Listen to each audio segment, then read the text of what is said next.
we've got to think like customers, right? When we're buying from a brand online and we see the store of that same brand, to us as customers, it's the same company. From a customer's point of view, it's just such an important feature. You're listening to the Keep Optimizing podcast to increase your traffic, improve your conversion rates, and grow your profits. Hello and welcome. I'm Chloe Thomas, the host of this e-commerce marketing focused podcast. If you're not familiar with our format, well, each month we focus on a different marketing strategy, and each week I interview a different expert to explore the latest advice on making it work for you. This month, though, we're about Omnichannel, selling via channels other than your website in your home country. That's not a marketing method, I hear you cry. Well, no, it's not a marketing method, but success in each channel is very dependent on your marketing. So why are we covering this? Well, with e-commerce becoming increasingly competitive and an increased focus on building customer relationships, it's so important to make sure you're selling your products in the places that will bring you the sales that you need, in those places that your customers expect to find you. And by going into multiple channels, you potentially gain greater profits, you de-risk the business. It can be great for customer retention, for customer recruitment, and it may be that you've been investing in facilities, in infrastructure that mean you have to be hitting a certain sales target. And of course, if you've got more channels running, you've got more chance of doing that. There are lots of reasons to be selling via additional channels, and all this month we'll be exploring the ins and outs of it all to help you do it well. In this episode, we're kicking off with the original retail channel, physical retail. I've got a super knowledgeable guest joining me who really knows his stuff, and he'll be taking us through common mistakes to avoid, what to do if you want to get it right first time, what's working in retail right now, loads of good stuff coming up, and plenty of his advice would be relevant whatever channel you choose to diversify into. So do make sure you listen right to the end of the episode, because at the end, he will be sharing some quick fire insider tips to help you maximize the performance of Omnichannel, and I'll be sharing my take on it all and outlining some other free ways we can help you right now to improve your business even more. So stay tuned to the end. Do you have a problem only an awesome piece of e-commerce tech can solve? Is your e-commerce tech stack not quite fit for purpose anymore? Then why not explore the latest technology on offer at eCommerce Tech? We are going through a hugely changing time in the tech landscape at the moment, and if you want to be bringing the best results you can in your business, then you need to be on top of what's going on in the tech space. To find out that and much more, head to keepopt.com/tech. That's keepopt.com/TECH. keepopt.com/tech to find all the best tools for your e-commerce store.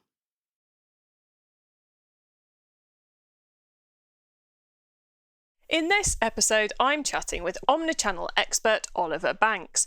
Oliver is the founder of retail consultancy OB&Co, host of the Retail Transformation Show podcast, author of the brand new best-selling book, Driving Retail Transformation: How to Navigate Disruption and Change, which is already described by Boots UK's Chief Digital Officer as essential reading for any retail leader. And Oliver is also, like me, one of LinkedIn's top retail voices. Yeah, that's the proper solid blue badge option on LinkedIn. So we're both very proud of that. Oliver, hello. Thank you so much for joining me. Chloe, hi. It's so fantastic to be here on the Keep Optimizing podcast. Thank you for having me. Brilliant to have you here. And I think we've been plotting an episode together since we got blue badged last year, didn't we? So I think so. It's good to finally get it done. Congratulations on the new book. That's all very exciting. Thank you so much. It's been a bit of a whirlwind tour since it came out in March, and yeah, loving every second, as you know, as a fellow author. Yes, author life is a whole different ballgame of challenges and opportunities, but we won't get into that now. All opportunities, all good. Let's go back a few years. How did you end up in the wonderful world of retail? So there's a couple of different angles as to how I ended up in retail. The official angle was that I was actually originally in engineering, so doing mechanical and systems engineering, and I decided a career change. So I looked around all of the different industries for something that was fast-paced and meaningful to people, and retail fitted the bill. So I moved into the wonderful world of Tesco and immersed myself fully in the world of supermarket and grocery, and eventually into the broader retail setting as well. So a fantastic entry point there. The more unofficial one was actually, it's an area that I've skirted around with for a number of different years far before I joined Tesco. So I used to work with my mum doing Doll's House markets and selling Doll's House accessories to people. I used to run up my own e-commerce business as well, selling cocktail glassware and barware to people as well, back in the day where e-commerce wasn't quite as easy as it is right now, and getting into coding websites and learning how to do all that. So that was an experience a long time ago. So it's always been an industry that I've been in and around, but it was when I moved into Tesco that I really thrust forward. And now you get to work across lots of different brands, don't you, with what you do with your consultancy. So I'm really looking forward to picking your brains on that and finding out what we should be doing at the moment and what's going on. But so I, in my podcast, am one of those who talks so much about online and not enough about physical retail. So for all our audience who hear so much about online and so little about physical retail, what's the opportunity at the moment? Why is this an interesting channel people should be exploring? Well, I think it's a super interesting channel because physical stores work so well with online. We've had lots of companies talking about the benefits of acting in an omni-channel way. Customers view a brand as a brand, not as a particular channel, right? You know, if you are shopping at, let's say, Tesco, whether it's online or whether it's in store, it's the same company, right?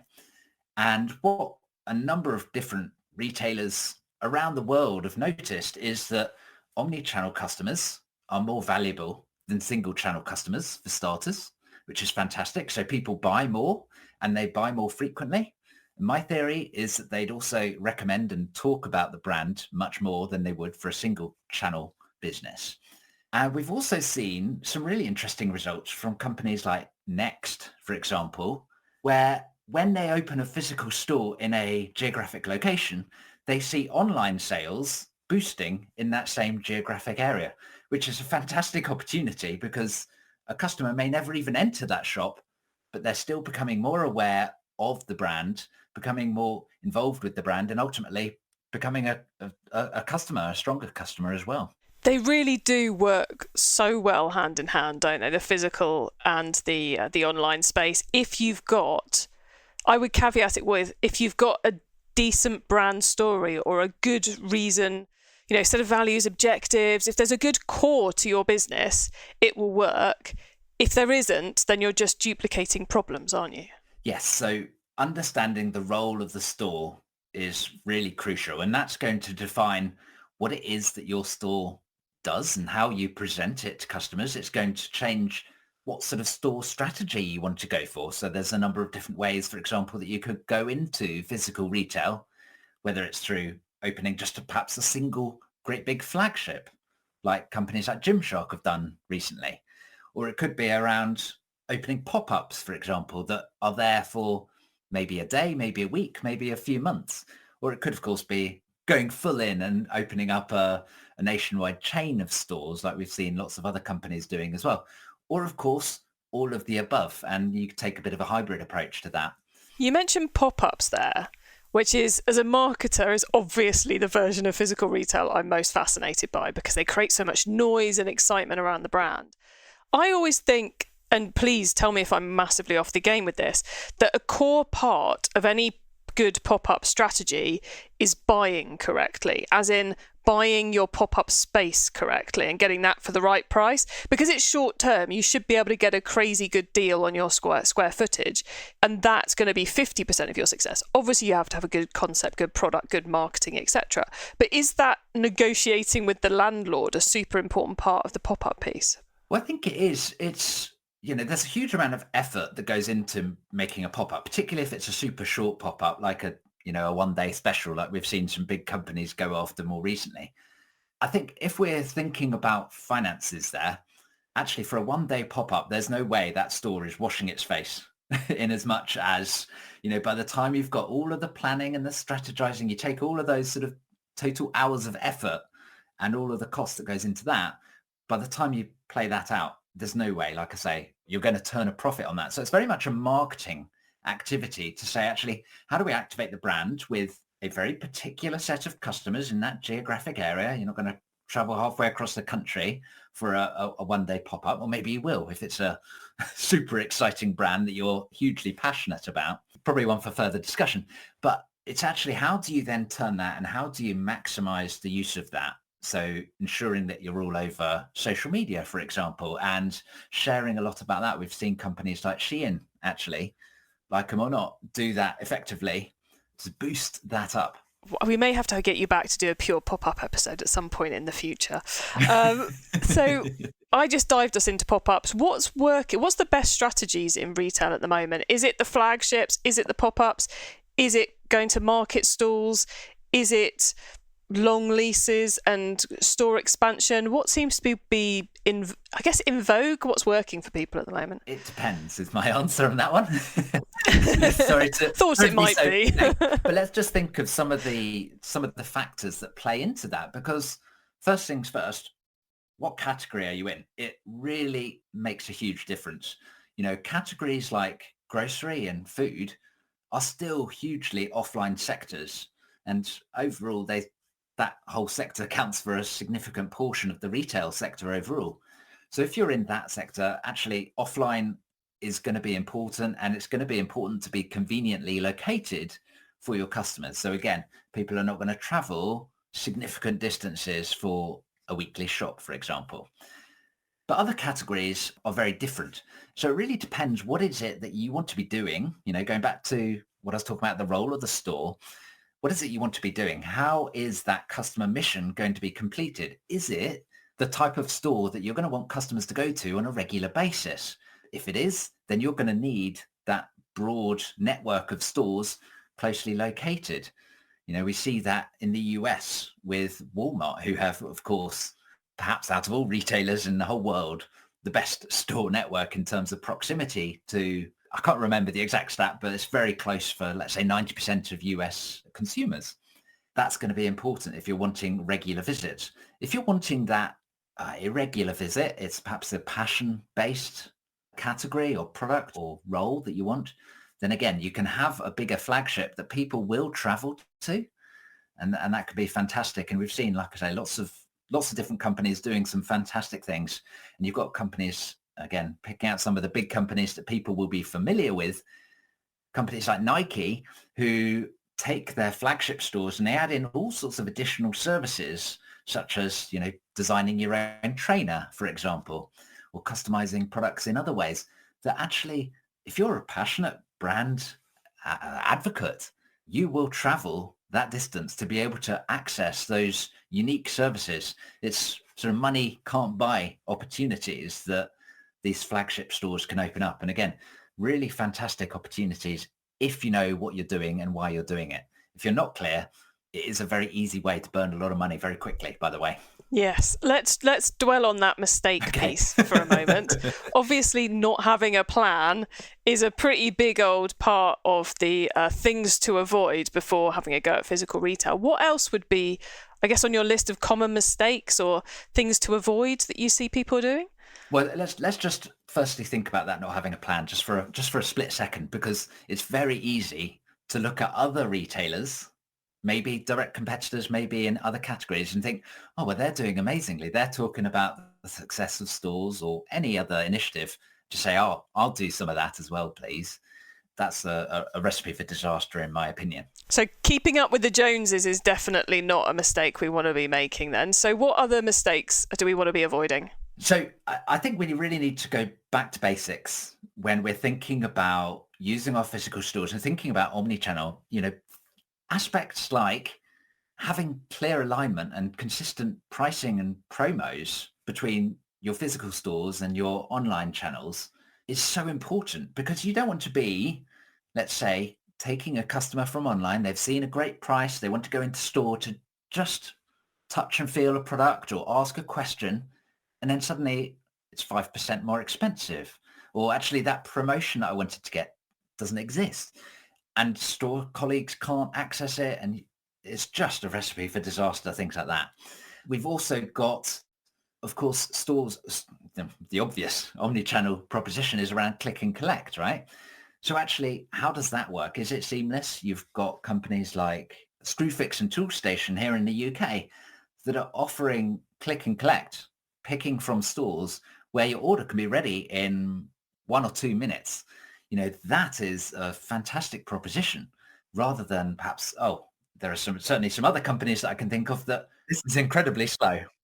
Yeah, so that click and collect piece, totally get what you're saying there. I remember I was hosting a panel at a big conference in London, gosh, maybe 5-6 years ago now, where one high street retailer, who I'm not going to name because I do believe they fixed it now, their click and collect service was parcels being packed in the warehouse and posted to the store to then be picked up by the customer, which is the least advantageous way of doing click and collect and the most expensive, because basically the customer's using every single channel for one order.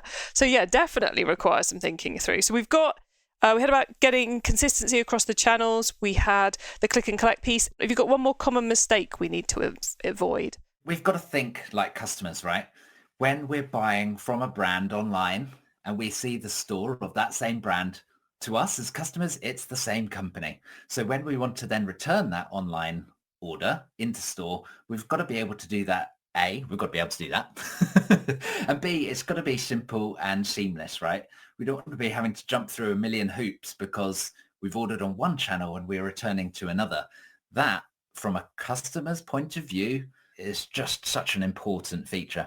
I love that you're bringing that up. I love that you're talking about kind of ops and systems and stuff that don't affect retail. For anyone who thought this was going to be a conversation about POS systems and shelving, very much not, people. Those are the easy things.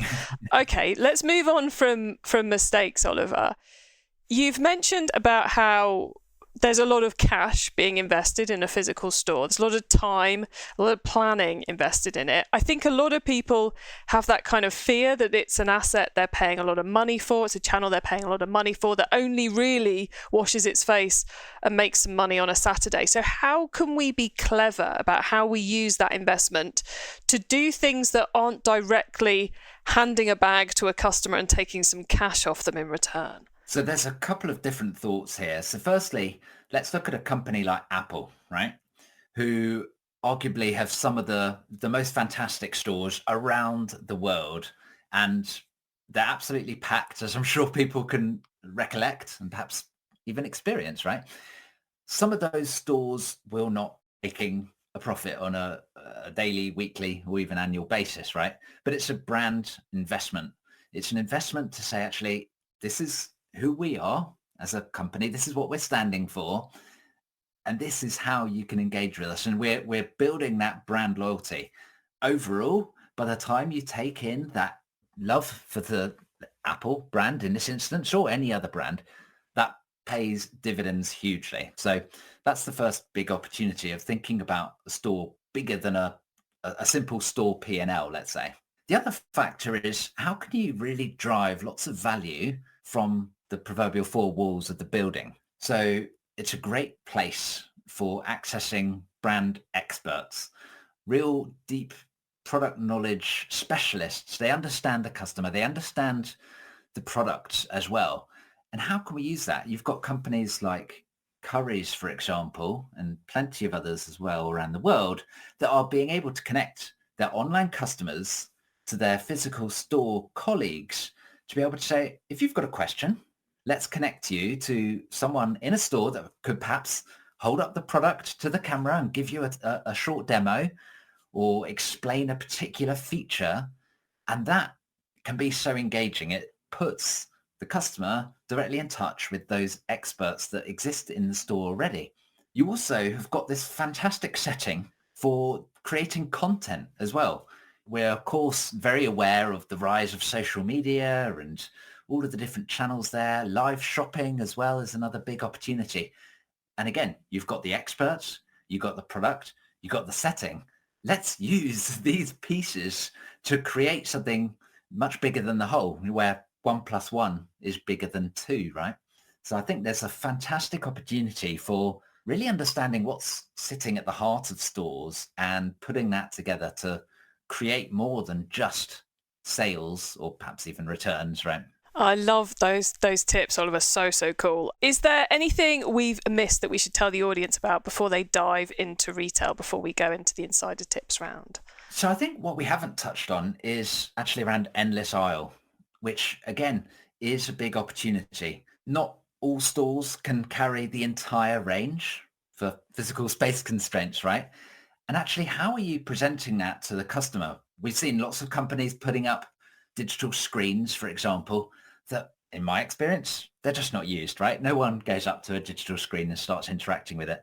So how can you take that same concept, the endless aisle, the full range, and put it in the hands of your store colleagues to be able to help out customers? Because there is value in having that range and offering it to your customers that are standing there right in front of you. But you've got to do it in a more engaging way than just putting a screen there. When, by the way, everyone has a screen in their pocket or their bag already, right? So they can access that. But what is the value add of having, like I say, those experts talking to your customers? Such a good point, Oliver. That's kind of one of those biggest examples at the moment of, oh, we should buy the hardware and put the shiny thing in the store and it'll all be good. And it's like, no, you've completely missed the strategic aims there, everybody. But anyway, I could rant on that for a while. I'll save everyone that. Oliver, it's been great picking your brains about physical retail. Listeners, remember to stay tuned right to the end so you don't miss out on Oliver's insider tips, plus my suggestions for more free resources to help you improve things even further in your business. Do you have a problem only an awesome piece of e-commerce tech can solve? Is your e-commerce tech stack not quite fit for purpose anymore? Then why not explore the latest technology on offer at eCommerce Tech? We are going through a hugely changing time in the tech landscape at the moment, and if you want to be bringing the best results you can in your business, then you need to be on top of what's going on in the tech space. To find out that and much more, head to keepopt.com/tech. That's keepopt.com/TECH. keepopt.com/tech to find all the best tools for your e-commerce store. Okay, Oliver, so far we've gone deep into selling via physical stores. Now you get to wow us with your insider knowledge about the whole of omnichannel e-commerce retail, call it what you will. So for the following questions, your answer can be anything to do with all of that, which of course does include everything we've already been talking about. So Oliver, are you ready for these? Fire away. Okay, let's start with newbie advice. If we've inspired someone to take their first step, what do they need to know to give themselves the best chance of success? So a couple of things. You've got to be thinking about the role of the store. What is the purpose of putting this investment into place? How are you going to blend that in with the customer experience? Think about also your existing customer base. How can you encourage those individuals to explore your physical store? And how can you encourage your brand new customers that have just walked past your store to engage and understand more about what your online offering is? All comes back to the plan and the objectives, which is so true in everything. I think, guys, you're going to hear that an awful lot in every single one of these episodes about Omnichannel. Now, once you've started, of course, you've got to keep optimizing. So what's your favourite way to improve performance? Coming back to it, it's about focusing on what matters most to your customers and to your business, and really make sure that you're doing that effectively. If you lose sight of what matters most, you end up frittering money away, frankly.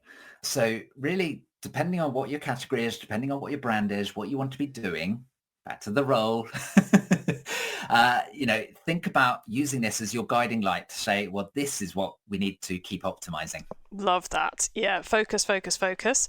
If someone listening wants to learn more, is there a cheap or free resource you would recommend? So, fellow podcaster, the Retail Transformation Show is my podcast, and talking about Omnichannel a lot on there.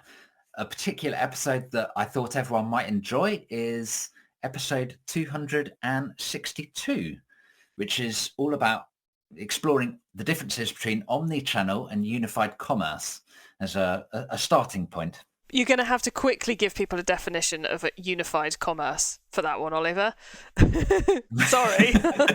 Well, it takes a whole podcast episode, but really it's one of the big new buzzwords. So omnichannel, we've had in our wider lexicon for the last 10 years or so. 20. I was talking about it in the early 2000s, so we're going to say 20. Well, there we go. So long.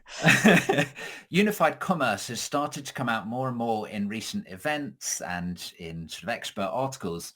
And that's what that whole episode is talking about, really. What is omnichannel? What is unified commerce?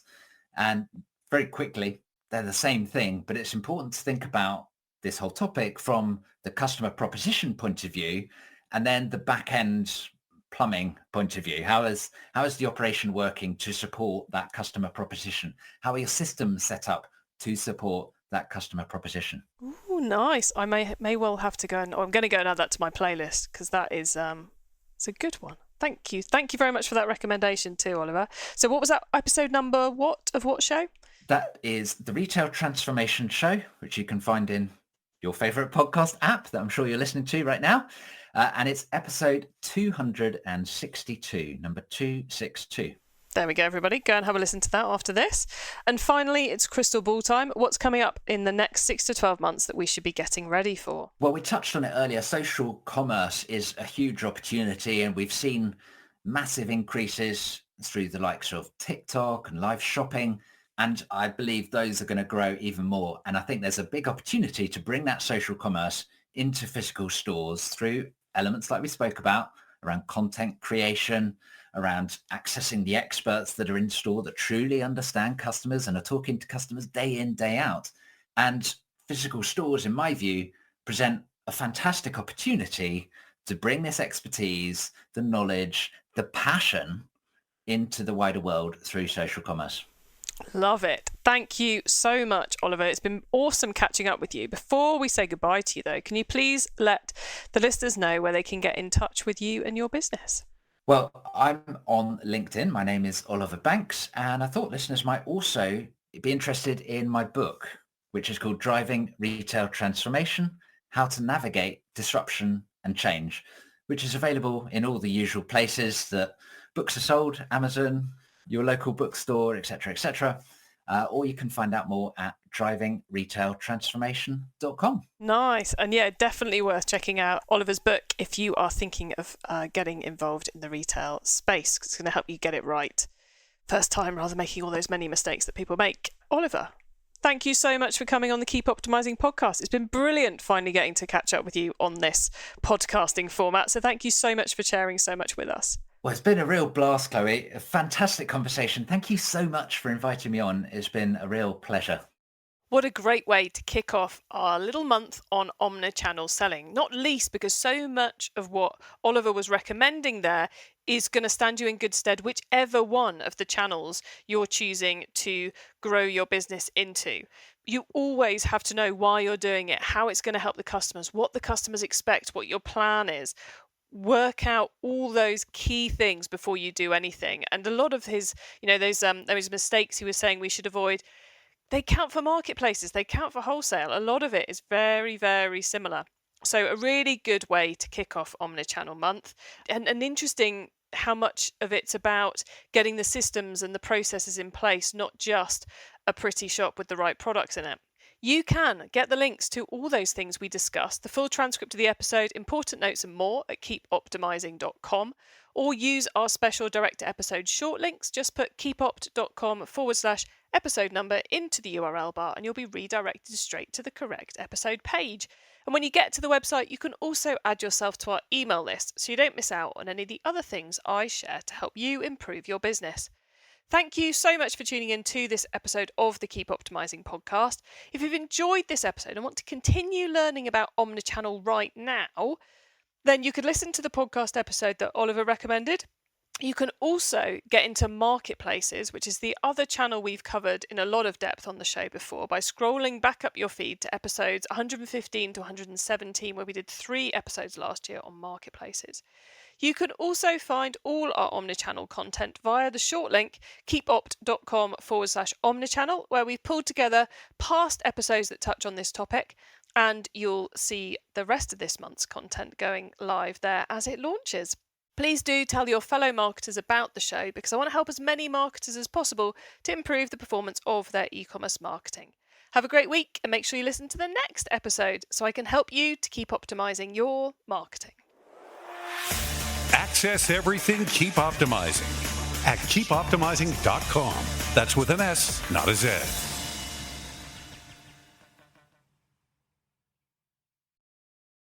Find the latest e-commerce tech at keepopt.com/tech.